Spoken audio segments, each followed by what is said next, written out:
D'autant plus, les répercussions sur les coûts, la disponibilité des matières premières, la main-d'œuvre, les coûts de transports et la demande croissante compromettent la stabilité des chaînes d'approvisionnement mondiales, d'où l'observation de la vulnérabilité de politiques comme le juste à temps ou le lean manufacturing.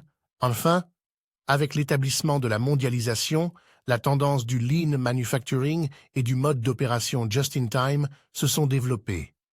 Ces modes d'approvisionnement consistent à minimiser les stocks tenus en inventaire et à commander les composants au fur et à mesure des besoins.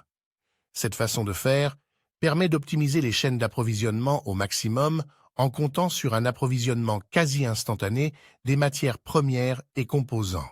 Toutefois, les événements de la COVID-19 ont bouleversé ces modes d'approvisionnement. En effet, les nombreuses pénuries d'équipements et de médicaments ont dévoilé la dépendance de certains États envers d'autres qui ultimement se sont montrés des failles dans les chaînes d'approvisionnement.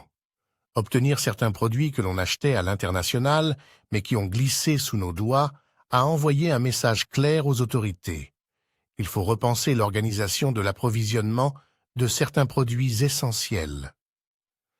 Pour revenir à notre question initiale du sujet, en effet, les difficultés au sein des chaînes d'approvisionnement ont mis en lumière la vulnérabilité de la mondialisation.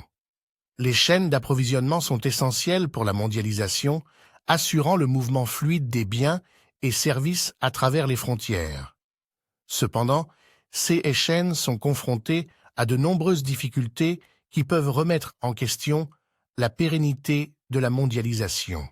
Face à ces défis, de nombreux gouvernements ont adopté des politiques de régionalisation économique visant à réduire leur dépendance envers d'autres pays en investissant dans des projets locaux, pratiquant ainsi ce que l'on pourrait appeler le reshoring ou friendshoring inshoring.